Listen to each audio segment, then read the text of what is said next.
farmer told me not to double my mob size in a drought. Here's the story why I didn't.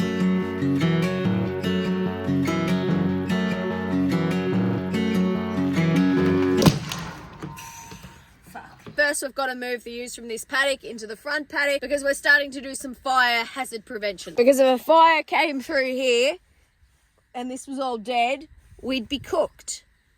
Literally. We'll move these sheep down and we'll talk about the why, the what, the how, the who, the where, the why. I feel like I said why. Come on, ladies. Hello, ladies. Please don't go down there through the fence. They went under the fence, so now we've got to go around to get them and then bring them back. I see there's lambs in here. You're all meant to be weaned.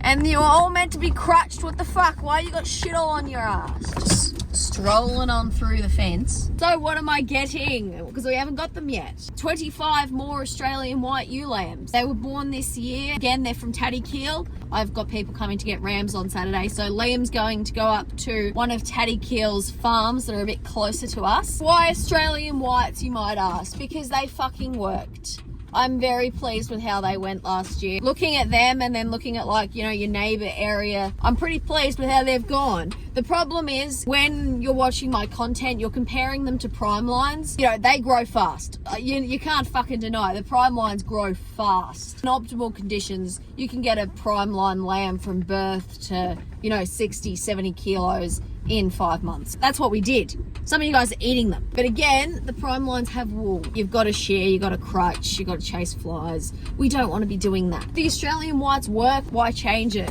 And the Australian white meat is next level. The fat renders, like, I need to get more so you guys can try this fucking meat. So you understand what I'm saying. Taddy Keel actually did a documentary on their, like, the Australian white, how they came up with them in the meat. I watched it last night. It was quite interesting. I'll link it below if you're interested and you can go give it a watch. I've covered the why. I've covered the what. The how's Liam's going to get them. And I suppose I made a phone call.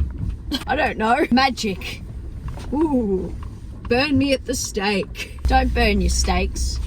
People who have well done steaks are criminal. Full transparency, I did not pay for most of these whites. Advantage feeders did. Hello, I have an idea for you. Will you fund it? You've seen their shit pop up in my videos. Feeders, hay cradles, chicken feeders. They're honestly great products. If you guys have sheep, look into them. They're pretty much everywhere in the world. So, you know, hit them up, tell them I sent you. I'd appreciate that greatly, so they know they're not wasting their money. I didn't actually go out today with this jumper on. I found it in the car here. I've obviously taken it off at some point and dumped it in the car in the Suzuki. And then I saw it this morning. I'm like, oh shit, that I should put that on. Yeah, that sounds good. But I gave them my concept and they gave me some money to fund it. And then I topped it up so it was worth Liam driving to New South Wales to go and pick them up. So thank you, Patreon members. I appreciate you greatly. Taro, why did you just unload 900 sheep into one paddock? Thanks for asking, let me tell you. Basically in summer in like the southern half of Australia, I assume in summer that's our fire risk season. And low-lying fine fuel like grass, like this shit here, that's a scary quick fire. The houses and sheds are just down there. What we do is like absolutely fucking decimate the paddocks that surround it. So if a fire does come, theoretically it should stop at this fence line because there's just no fuel in here to burn. So when you've got a fire, there's 3 things that it needs: heat, fuel and oxygen. Obviously there's not a lot you can do about oxygen, and on like bad summer days there's nothing you can do about heat. But if you cut out fuel, you don't have fire. So by squashing down this paddock, we can then work backwards from here, and then we can just keep squashing down paddocks until it gets to the point where it's like a fire's not going to really travel through here. And then also if we've got a bad fire risk day, we've got a nice safe place to put the sheep, and then they should theoretically be safe as long as they don't go through the fence. If the sheep goes through the fence towards the fire, there's not a lot I can do about it. This tyre's about as flat as a kangaroo on the Hume, so we're just going to pull it off and see if we can fix it. It's just occurred to me, some of you won't get the joke about the fucking kangaroo on the Hume. The Hume's a freeway. Go down. Go down. Anyway, while we're doing this, I thought I'd answer some questions about the chickens because I put up a video saying, you know, give me your fucking questions and we'll answer them. So one of the questions was, will we be moving the trailer? The answer is yes, and we're actually doing it tonight. So I'll insert that footage here. What are you doing? Sketchy shit? Yeah, sketchy shit. Liam's just bringing the tractor in. We're just going to hook the tractor up and move it backwards. We've moved the chickens away from the tyres. We're just going to do it while the doors are open so we can watch where the chooks are and make sure, just check on them, make sure they're okay, essentially.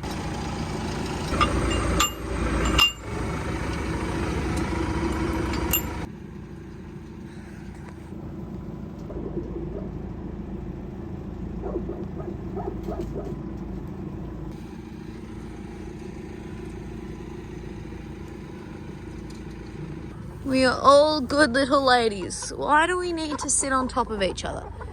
We don't need to sit there. Sit somewhere else. Good, all good. Very good. Right, chuck the hose back in and then we're done. Next question is, what kind of chickens and why? The kind of chickens we got is called a highline. Now, highline is not a breed, it's actually a brand. And the reason why a highline is because of their egg production. You guys might have noticed, but this is the part of the year where we pay for shit.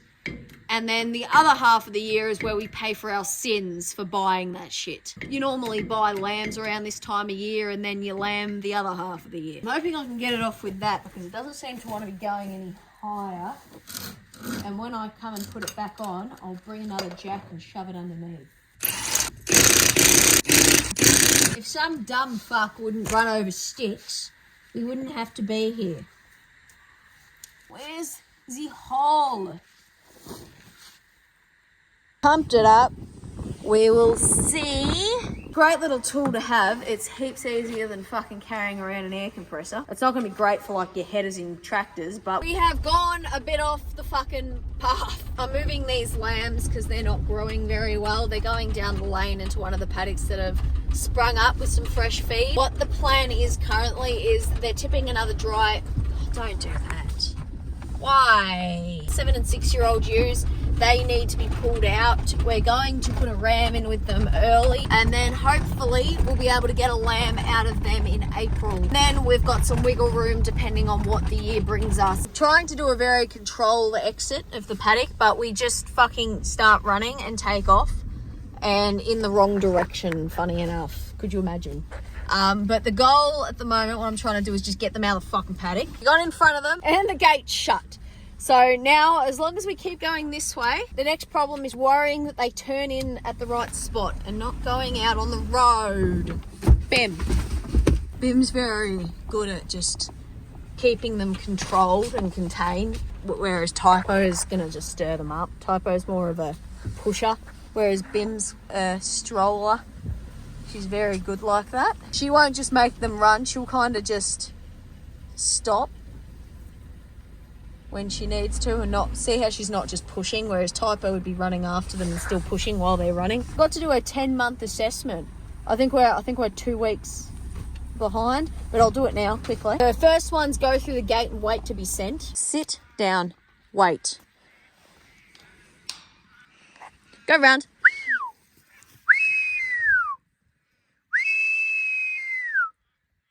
Next one is do a 50-meter cast, which I'll put here. Bim, go. Oh, Typo, righto. Is it cheating if Slug's out there too? I didn't mean to send Slug. She just went on her own fucking vibes. But they'll bring them up to the gate. I'm just going to make sure they haven't actually missed some. No, I think they got them all. This is probably not the sheep you should be using to do this. Like, you should be using like a little trained mob, but I don't have time for that shit. I think that's a bit more than a 50-meter cast, but you know, to each their own. Next one's correct distance on stock, which Bim's very, very good at. Like, look, see how she's looking around? Hang on. See how she's actively looking where they are?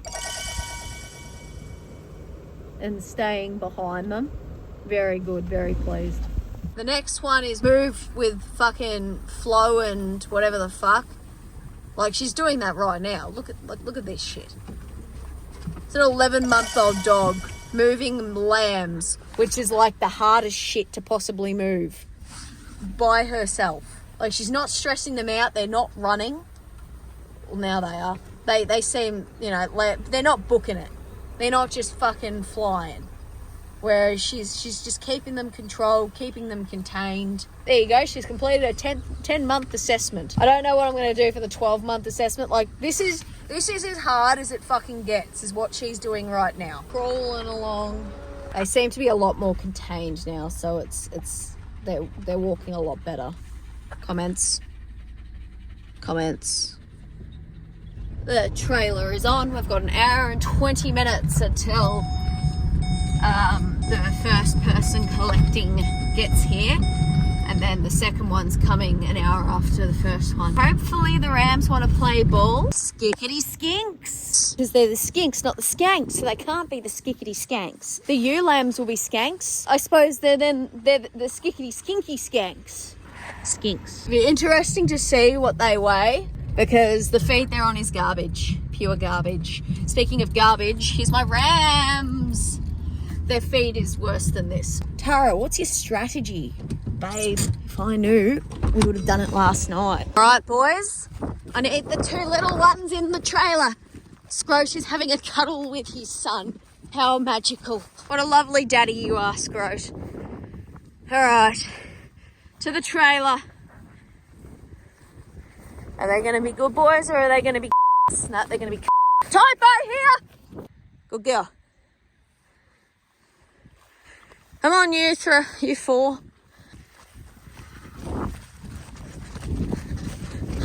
Typo. Okay.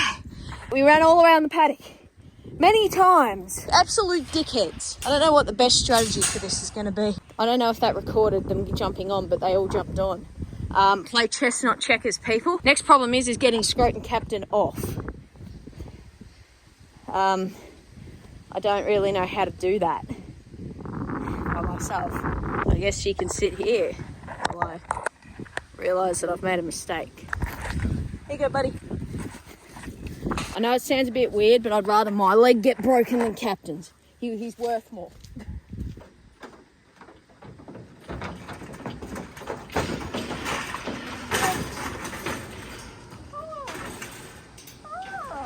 That was easier than expected. They were cooperative boys. Boys, next time you come in here and jump in the trailer, you're going to Freaky Town. So please jump in the trailer next time as well, Captain. That was very good. Good boy. You're going to your new homes. You're going to go fuck some bitches. Get keen. Look at these boys. They look great. I'm really pleased with them. Look at them. Woohoo. Slug, get in the car. Slug! Just waiting. Hold on. Just give her 2 to 3 business days. She doesn't like this paneling because she doesn't fit unless she jumps through the top ones. Slug, come on. Good girl, come on. Yes, good girl, come on. No, you're almost there. Come on, Slug, here. Through here. Slug, I can't. Good girl, there you go. Say goodbye to your stepbrothers. Bye, stepbrothers. They're going on to a better place. That lamb would be 60 kilo now, that one on the end. Beefy boy. Absolute beefy boys and girls. That's a girl at the front. This is number 8. That's number 9. Here they are. Don't they look beautiful? Don't they look good? I'm so pleased with them. There's something different. I'm just grabbing some breakfast. I haven't had any breakfast yet. There's something different when it's your own, and it's like you've picked the ewes, you've picked the rams. Lambs are in the yards, ready to rock and roll. I stood in a puddle. Now I've got moist socks. First ram's gone. I'm just waiting on the person for the second ram. They should be here any time now, hopefully. Are you a good slug? Are you a good slug? You're so shiny. Liam's on the way back.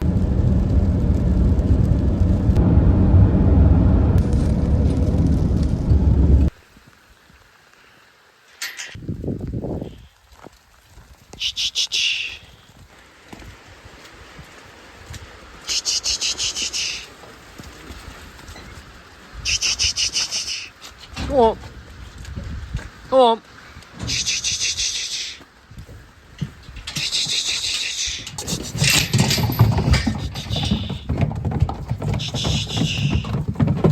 Ah, you bloody hell.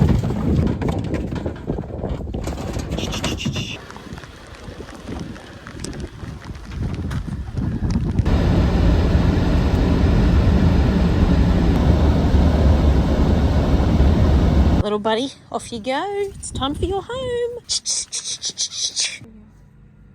One of the people that picked up the rams actually gave me this, which is, have a look at that. Oh, you can see me in the reflection of the plastic. Fun. But beautiful little sign. And then this display board. Can you imagine a nice cutlet on there?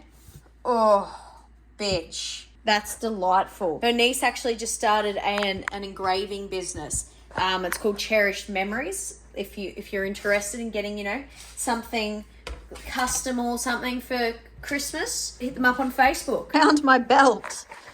It was sitting on top of the dog crate. I've just got to go help my neighbour. She needs her horse injected with stuff. So Liam is about, oh fuck, I'm not good at time maths. 40-ish minutes away. So we need to get to the farm. We need to drench the ewes. As we know, biosecurity, very important shit. We have decided that they're going to go in with the skinks because the fence that I fixed, those of you who remember, they went through the fence. Yes, I fixed it, and now the sheep on the neighbour's side ruined the fence. So, that's not going to work. Which works well because the skinks are going to share Captain with them. Fill this up with Zolvix. I've just given it a wash so we're not having any cross-contamination. Zolvix, this is what we use for all oncoming sheep onto the property because of it's a very broad spectrum drench that there's not a lot of resistance to. Because of that, it's also liquid gold, both figuratively and metaphorically.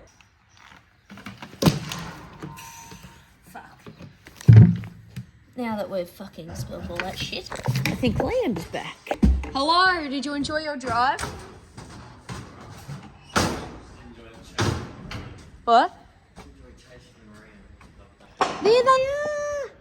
The new skinks! Hello, skinks! Hello, little skinks! Welcome, my skinky skanks. So these are this year's lambs. They were born in April. We'll see how they look when we jump them off. We're going to get the trailer off in here and then Liam will back the ute up to the shed.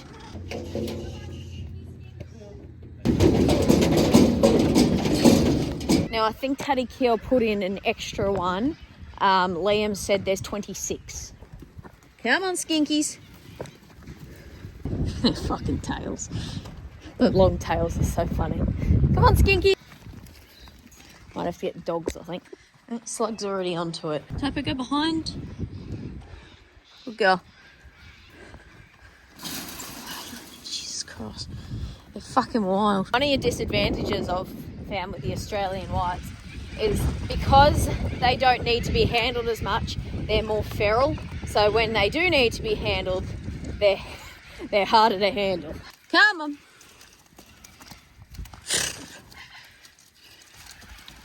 There we go.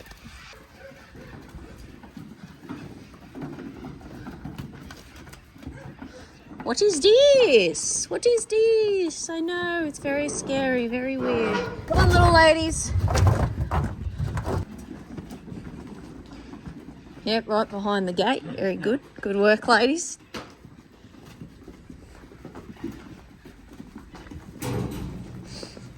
Yep, that'd be right. Very good. They're channeling their inner merino. Put them in the drenching race. We're going to go through, give them a drench each. I will read out their numbers and Liam's going to put out their numbers into the phone. Come on.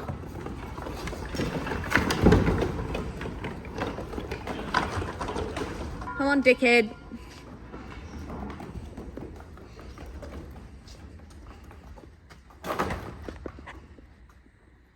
Thank you. We're going for a 7 ml dose. I'm assuming they're around the 70 to 80 or 60 kilo mark, but I'll drench 70 to 80. Just to be on the safe side. If my pants would stop dragging on the fucking ground. 253, 289, 226.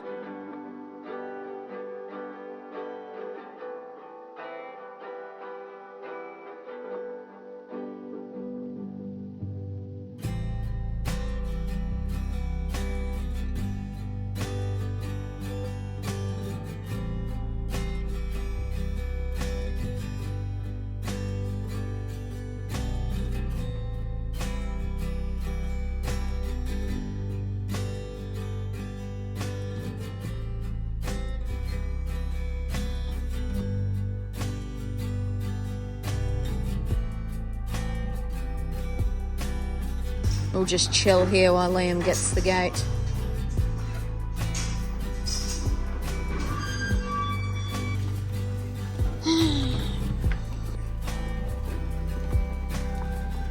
Okay, we make the same mistake twice. Good job, ladies. This one's a beautiful sheep, this one. It's a nice, very nice looking sheep. She's got ears like fucking Dobby the elf. I got a large collection of fucking Dobbies. They're Winkies. That's a niche reference.